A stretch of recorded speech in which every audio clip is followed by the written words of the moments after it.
But we just looked at the Botev Plovdiv soccer team, the first soccer club with full Bitcoin branding.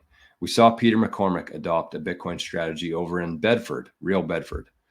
And the support and enthusiasm around that team in the last couple of years has blown my mind. Like, they put Bedford on the map just because of Bitcoin.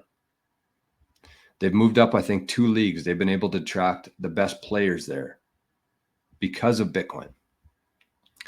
But to me, there's a local festival here that happens every single year. And it actually just happened a couple weeks ago. And they've been struggling financially ever since COVID. Leading up to COVID, they had the best acts that you could find in country music. They were sold out every year. And they actually had Morgan Wallen signed for 2020. And then, of course, the pandemic happened. They shut things down. They canceled Country Fest that year. They canceled the festival that year. And they haven't not been able to recover there. To me, and this is what I'm hopefully going to have a conversation with somebody from there about this, but they're kind of in a spiral themselves right now. They're in a death spiral right now.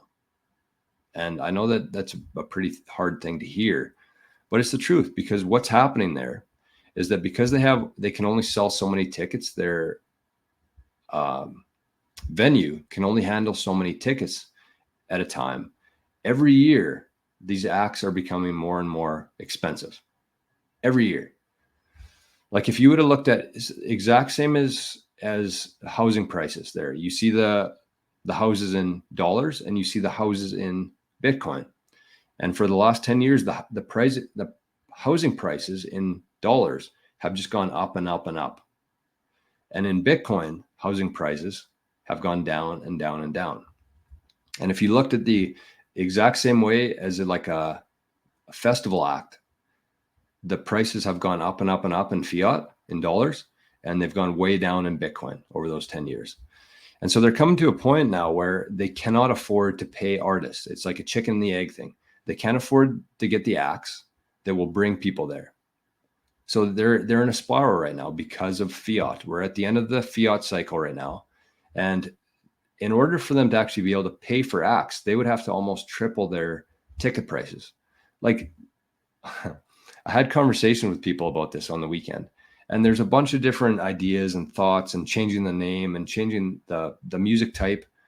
And to me, the only thing that's going to save that festival is if they take a portion of their reserves or take on debt right now and buy some Bitcoin.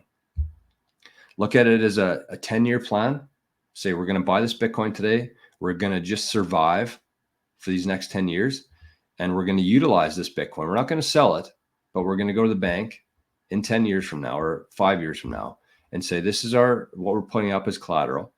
We want to take on some debt this year. We're going to hire the biggest act. We're going to sell this place out, and we're going to start back on the right direction. So they get a loan with their capital now because they can't get it right now.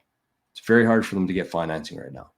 So they get this loan because they have this Bitcoin that's worth a couple $1,000,000. They get the acts, they bring the people, and that's how they start moving in the right direction again. And I think if that's a sports team, if that's a festival, if that's an event that happens every year, the only way that they're going to be able to survive long-term and get through this next decade is if they start putting Bitcoin on their balance sheet. I really believe that. Just because it's not really that hard to figure out the economics of this and the math of this. Because if you have an act that's charging $3 million and you can only sell 15,000 tickets and you need to pay for that act, how much do you have to charge for a ticket? Because you can't just, increase your capacity here. You can't. The venue is only limited to how many seats they have there. And I mean, you could build a whole new building and a whole new venue, but the beauty of this festival itself is the venue. It's an amphitheater. So it's like in a hill, there's seating on the hill, and then there's a stage at the bottom. It's one of the best venues in Canada. It's the longest running music festival in Canada, country music festival, maybe music festival, period. But so it's not really that hard to figure out what's going to happen here. Those acts are going to keep getting more and more expensive because that's what happens when you're at the end of a fiat dollar. Is things inflate. We notice this in every aspect of our lives right now, and it's not going to turn around. So these acts are going to get more and more expensive. and they're going to have to keep bumping their tickets. And it's a chicken and the egg thing where they're never going to be able to get an act that they can afford because of that.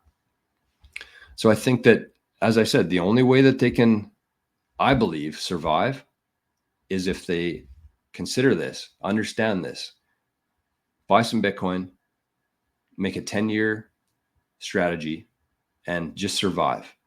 Just survive that. Even if you have to get creative, even if you have a couple of years with a loss, but it's just going to get worse and worse if they don't. So that's kind of my thesis on what's going to happen here in the next decade, is exactly that in every part of life.